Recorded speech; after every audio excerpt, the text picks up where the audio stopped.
Jim, you are very steeped in the market of restructuring as well. Even with these GDP numbers, you have to wonder what the pain looks like under the surface. Where are you seeing this economy really weakening?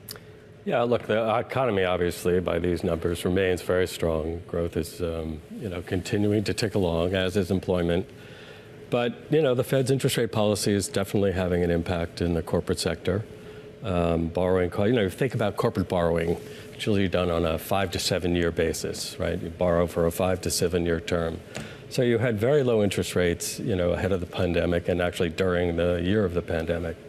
And then, since the Fed began fighting inflation with higher interest rates, the entire refinancing market for the corporate sector has changed. So you have, 20% of the S&P 500 today cannot cover its fixed charges. Its cash flows are less than its debt service.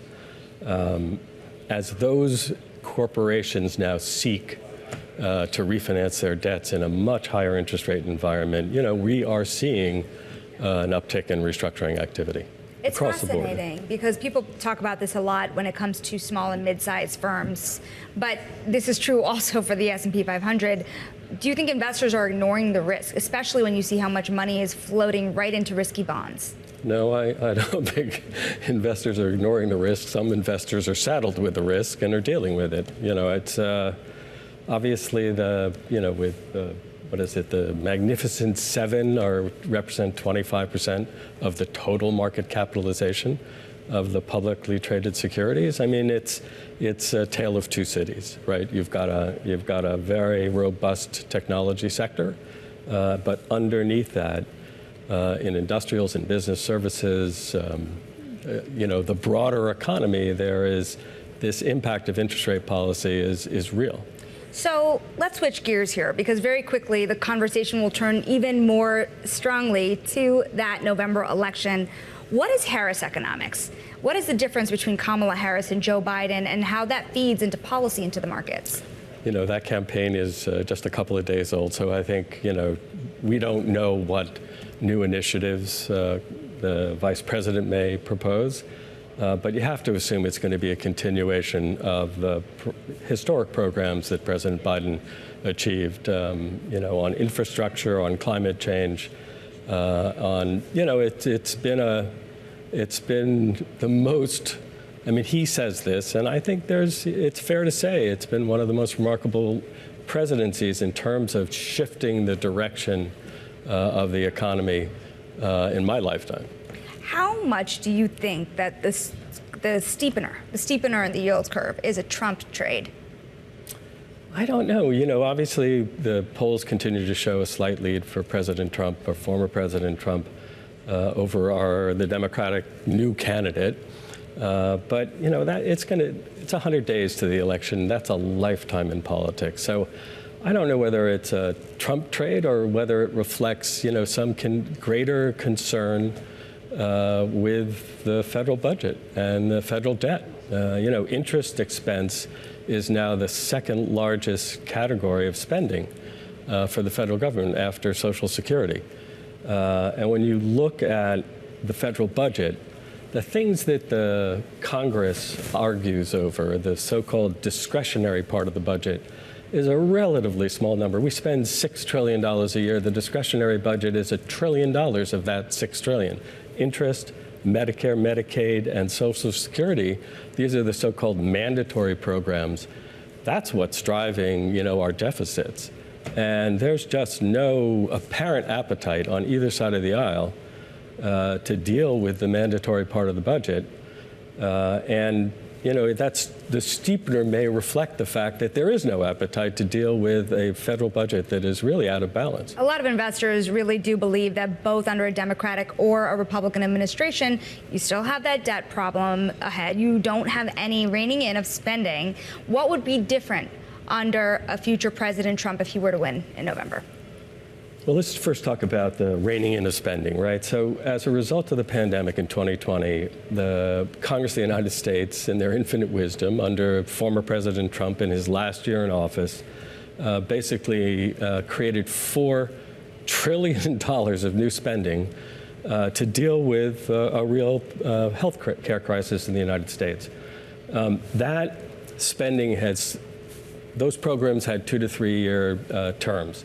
That is now winding down. So we were spending, $7.4 trillion in 2020, and now the federal government is spending about $6.2 trillion. So that pandemic spending has come off, and we're now dealing with a structural deficit where we're collecting, $4 trillion in revenues, mostly from individuals through income taxes and Medicare and Social Security taxes, constituting 85% of revenues. We collect about $4 trillion, and we spend $6 trillion, with the pandemic spending now abating.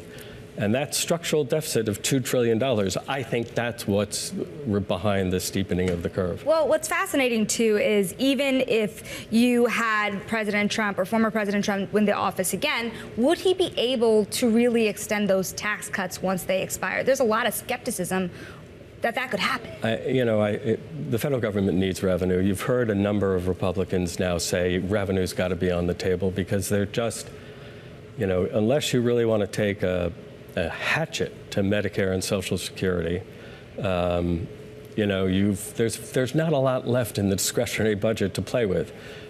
Sure, you could eliminate the Department of Education, as you hear the Republicans say from time to time.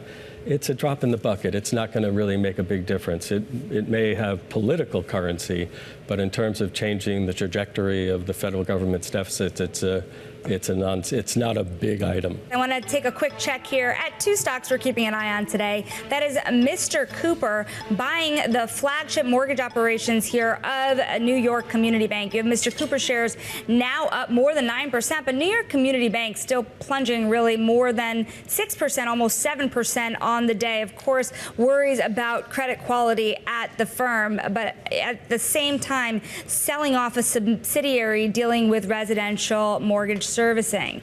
Now, this all ties into our next discussion. We're going to go back to Guggenheim Securities co-chairman Jim Millstein, who has pitched a new federal program to provide mezzanine financing for new construction of homes. Now, you laid out this plan to our colleagues in an Odd Lots podcast with Joe Weisenthal saying that it was probably one of their most fascinating episodes ever.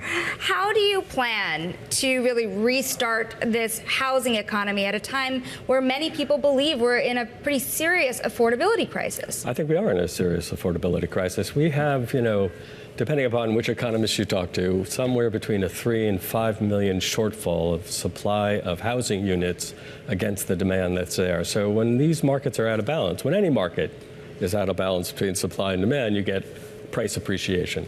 And that's what we've seen. Since the pandemic, house prices are up 20%. Typically over the long term, over the last 200 years of American history, house prices appreciate on average about 2% per annum. In the last 3 years, we've seen house price appreciation of 20% and rent appreciation as well, because there's such an imbalance between supply and demand.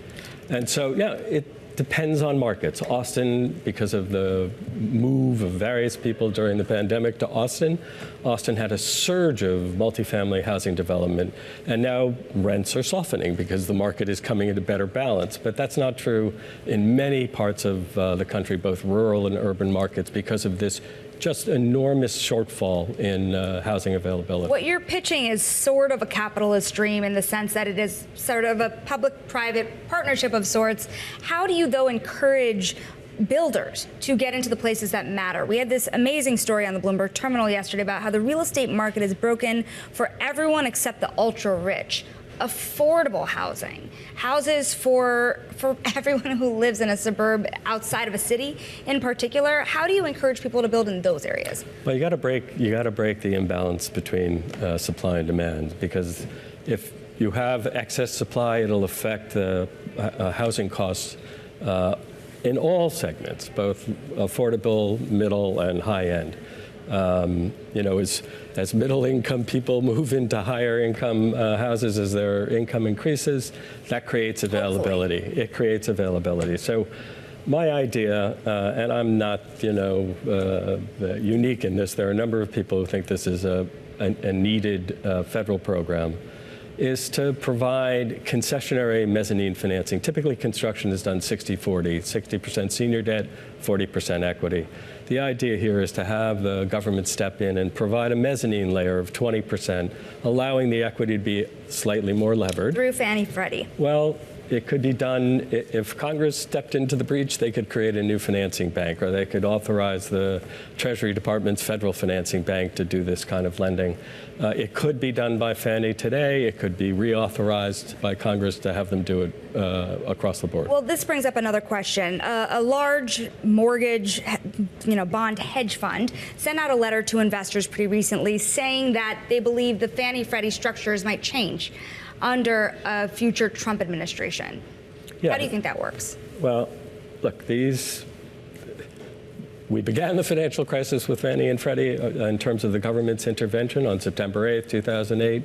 The government created a conservatorship over Fannie and Freddie, ultimately put $192 billion of taxpayer money into them to stabilize their financings. The federal government has received more than $300 billion back on that investment. So the taxpayers have been repaid handsomely, but they remain in a federal conservatorship and have done for the last 16 years. Former President Trump, during his first term, tried to end the conservatorships. There was a real effort made, but he lost the election and they ran out of time. So he has made it clear that if he were to be reelected, he would try to end the conservatorships again. What else would change? Well, the biggest change would be, instead of being controlled by the Treasury Department and the Federal Housing Finance Agency, who control, in effect, their equity and their board of directors. More largely, in the economy under a Trump administration. Well, look, it's hard to know. The Republican platform has been published and is out there. The former president, in his speeches, talks about a 10% across-the-board tariff on all imports in the United States. We import about $4 trillion worth of goods and services a year. That would be a $400 billion increase in the price of goods and services coming into the United States. Inflation. Well, it's a price increase. Tariffs are ultimately paid by the consumer. Now, so that's just a price increase. It would be, I'm not an economist, but economists, say that would have an inflationary impact. The other big initiative he's talking about is, the largest deportation program in American history of, undocumented residents in the country. He talks about 15 to 20 million people to be deported. That would be hugely disruptive of labor markets, and that could be inflationary, right? If you have fewer workers to fill the factories or the agricultural fields or food processing plants or restaurants, you're going to have real pressure on wages, and that could build in some significant inflation as well.